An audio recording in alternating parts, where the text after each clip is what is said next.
Hello, আসসালামু আলাইকুম। Welcome back to my new another blog. নতুন একটা ভিডিও নিয়ে ব্লগটা শুরু করলাম। আর আজকের ব্লগটা হচ্ছে আমাদের কক্সবাজার ট্যুরের ব্লগ পার্ট 2।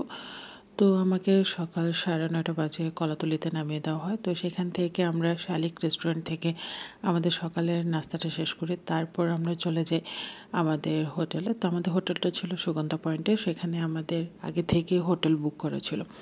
তো আমরা কলাতলি থেকে একটা অটো নিয়ে চলে যাই, আর অটোর ভাড়া ছিল 30 টাকা। তো আমাদের হোটেলটা আসলে কলাতলি থেকে বেশি একটা দূরে না। কলাতলি ডলফিন পয়েন্ট থেকে আমাদের হোটেলটা বেশি একটা দূরে ছিল না।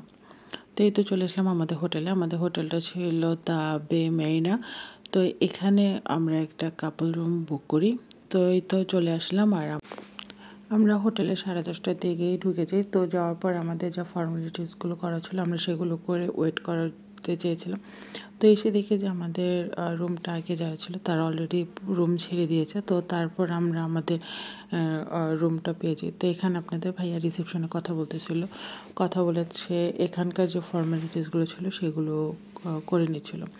আর আমাদের রুম বুক ছিল 2000 করে। যেহেতু আমরা এইখানকার যে হোটেলের যে মালিক উনি আমাদের পরিচিত, সেই জন্য আমাদের কিছুটা ডিসকাউন্ট দেওয়া হয়। তো আমরা এখানে রুম পাই 2000 টাকা করে।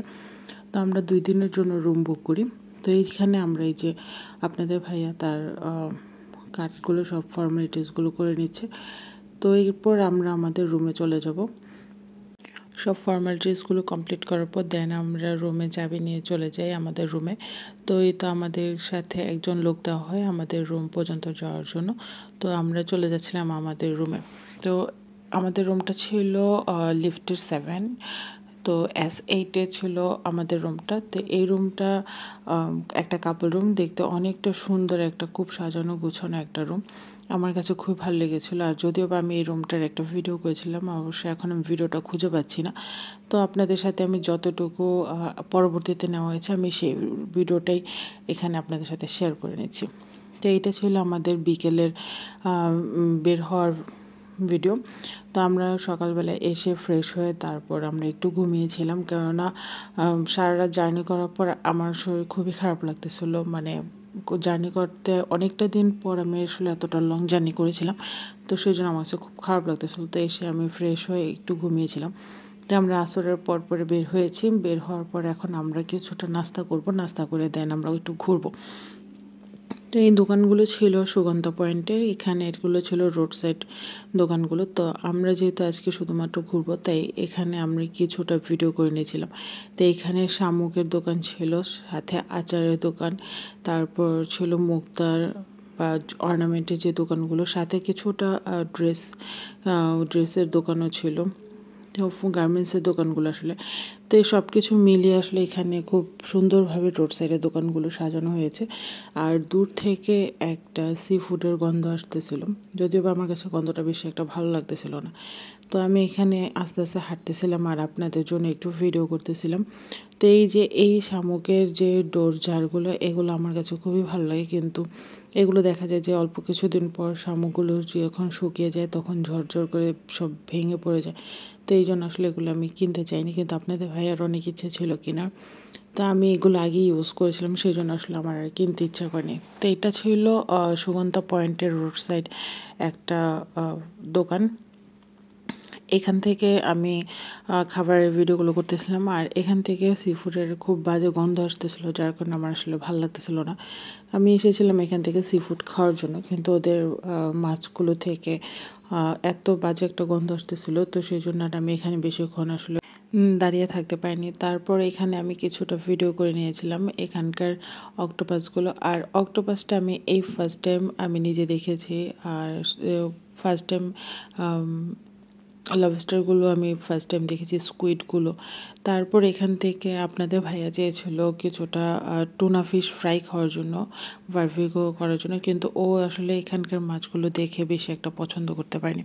তারপর আমরা সেখান থেকে চলে যাই নাস্তা করার জন্য, কেননা প্রচণ্ড পরিমাণে ক্ষুধা লেগেছে। তো এখানে দেখলাম যে একটা বড় মাছ, এটাকে বারবিকিউ করা হবে। তো সেটার একটু ভিডিও আপনাদের সাথে শেয়ার করি। তো যেহেতু সারা জার্নি করার পর আসলে আমার ভাত খেতে তেমন ইচ্ছা করতেছিল না, জাস্ট হালকা কিছু খাবার খেতে ইচ্ছা করতেছিল। তো সেই জন্য আমি এখানে পরোটা আর একটু ডাল ভাজি নিয়ে খেয়েছিলাম। কারণ আমার জার্নি করার পর আসলে আমার ভারী খাবার খেতে তেমন একটা ভালো লাগে না, আমি আসলে ভারী খাবার খেতেও পারি না।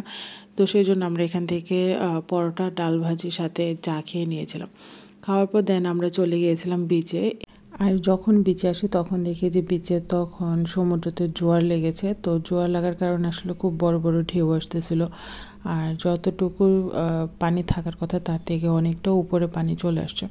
তারপর আমি আপনাদের ভাইয়া হাঁটতেছিলাম, আর যেহেতু ওর আর আমার এটা ফার্স্ট টাইম একসাথে সমুদ্র দেখা, তো এটা ওর আমি একসাথে সমুদ্রের পানিতে নামছিলাম। তো পানিটা কিন্তু খুব ঠান্ডা ছিল, আমার কাছে খুবই ভালো লাগতেছিল। তো আপনাদের সাথে একটু সমুদ্রের আওয়াজটা শেয়ার করি।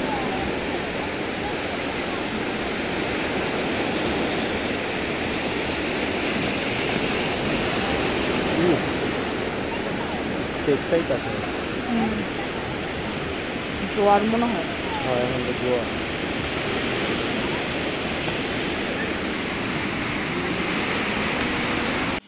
তো আমরা সেখানে বিচে ছিলাম প্রায় 1.5 ঘন্টার মতো। থাকার পর আমার খুব ঠান্ডা লাগতেছিল। তারপর সেখান থেকে আমরা উঠে আসি। আসার পর দেখি যে এখানে সুগন্ধা পয়েন্টের বিচের কাছেই একটা সি ফুডের দোকান। তো এখান থেকে আমার মানে প্রত্যেকটা সি ফুডগুলো খুব ভালো লাগতেছিল। আর ওদের এখানে মাছগুলো, অক্টোপাসগুলো খুব ফ্রেশ ছিল। তো এখান থেকে আমি একটা অক্টোপাস নিয়েছিলাম 350 টাকা করে। তো আমরা অক্টোপাসটা ফ্রাই খাবো। তো এখানে আমরা অক্টোপাসটাকে ফ্রাই করতে অলরেডি দিয়ে দিছি। তো আমাদেরটা কাটাকাটি করার মাঝখানে এখানে আরও একটা অক্টোপাস সাথে কিছু কাঁকড়াও ফ্রাই হচ্ছিল। তো সেটাও আপনাদের সাথে একটু শেয়ার করলাম। আর আপনাদের ভাইয়া সে অক্টোপাস খাবে না বলতেছিল, কিন্তু আমি অক্টোপাস খাবো, কারণ আমার অক্টোপাস খাওয়ার অনেক ইচ্ছা ছিল। তারপর তাকে আমি জোর করেই আসলে অক্টোপাসটা কিনি। তো এই তো আমাদের অক্টোপাসটা কিন্তু অলরেডি কাটা হয়ে গেছে, এখন এটাকে ফ্রাই করব। তো এখানে চালের গুঁড়া, ভেষন এগুলো দিয়ে ফ্রাই করা হয়। তো আমি আসলে বাসায় লইট্টা মাছটা যেভাবে ফ্রাই করি, এটা আসলে এখানে দেখি যে একদম অন্যরকমভাবে ফ্রাই করা হয়। আমরা সয়া সস, লেবুর রস কত কিছু অ্যাড করি, কিন্তু আসলে তারা সেরকম কিছুই অ্যাড করে না। তারা একদম কাটাকাটি করে ফ্রেশ করে ধুয়ে তারপর এখানে একবারে দিয়ে দেয়। তো এখানে এই যে অক্টোপাসের সাথে একটা রূপচাঁদাও ফ্রাই করতে দিয়ে দিছে। তো অক্টোপাসটা কিন্তু আমার কাছে প্রথম একটু আপনাদের ভাইয়া যখন খেতে যাচ্ছিল না, আমার নিজের কাছেও একটু মনে হচ্ছিলো যে কিনে হয়তো ঠিক করিনি, কিন্তু যখন টেস্ট করেছিলাম তখন খুবই ভালো লেগেছিলো। তো এই যে এখানে অক্টোপাসটা আমাদের ফ্রাই করে দিয়ে দিছে। তো এখন একটু আপনাদের সাথে ভিডিও করে শেয়ার করলাম। তো তারপর আমরা এখানে একটু টেস্ট করে নিলাম, আর সাথে টমেটো সস দিয়ে খেতে কিন্তু খুব বেশি মজা লাগতেছিলো। তো আমি প্রথমে একটু আপনাদের ভাইকে খেতে বলছিলাম, সে বলতেছে যে সে খাবে না। আমি ফার্স্টে ট্রাই করব, ভালো হলে সে খাবে, নয়তো খাবে না। কিন্তু আমি যখন খাবারটা মুখে দিয়েছিলাম, বিশ্বাস করেন এত ভালো লাগছে। আমি অনেক ব্লগারদের রিভিউ দেখেছিলাম যারা বলেছিল যে অক্টোপাস খেতে আসলে মজা না, কিন্তু আমার কাছে আজকে খাওয়ার পর খুব ভালো লেগেছিল। আপনাদের ভাইও পরে আমাকে দেখা দেখি খেয়েছিল, সেও বলেছে অনেক মজা হয়েছে। তো এখান থেকে আমরা অক্টোপাসটা খেয়ে নিই। অক্টোপাস খাওয়ার পর আর আমরা রাতে কোনো খাবার খাইনি, কারণ যেহেতু সন্ধ্যায় আমরা হালকা নাস্তা করে নিয়েছিলাম, আর এখন অক্টোপাসটা খাচ্ছি। তাই আর রাতে কোনো খাবারই খাবো না, পেট অলরেডি ভরে গেছে। তো সেখান থেকে খাওয়ার পরই বিচের কাছে যে দোকানগুলো আছে সেখানে একটু আমরা ঘুরেছিলাম। এখান থেকে ঘুরে ঘুরে সব কিছু দেখতেছিলাম। তো এখানে কিছু তসবি ছিল, মুক্তার মালা ছিল, তো সেগুলো সব দেখতেছিলাম। আর আজকে শুধুমাত্র ঘুরবো, আজকে কোনো কিছু কেনাকাটি করার ইচ্ছা তেমন ছিল না। তো এখানে এই ব্যাগগুলো আমার কাছে খুবই ভালো লেগেছিলো, কিন্তু ওরা অনেকটা দাম চেয়েছিল, সেই জন্য আসলে আর ব্যাগগুলো কেনা হয়নি। তো এখান থেকে আমরা সব কিছু দেখে তারপর হোটেলে চলে যাব। হোটেলে যেতে যেতে আমাদের প্রায় রাতে 11টা বেজে গিয়েছিলো। 11টা বাজার পর আমরা রুমে চলে যাই। তো এই যে এখানে আচারের দোকানগুলো ছিল। তো এই ছিল আমার আজকে ব্লগ। কেমন লাগলো অবশ্যই কমেন্ট করে জানাবেন, লাইক ফলো শেয়ার করবেন। ইউটিউব চ্যানেল থেকে দেখলে অবশ্যই সাবস্ক্রাইব করবেন, ফেসবুক পেজ থেকে দেখলে অবশ্যই ফলো করবেন। আবার নতুন ব্লগ নিয়ে আপনার সামনে হাজির হব। আল্লাহ হাফেজ।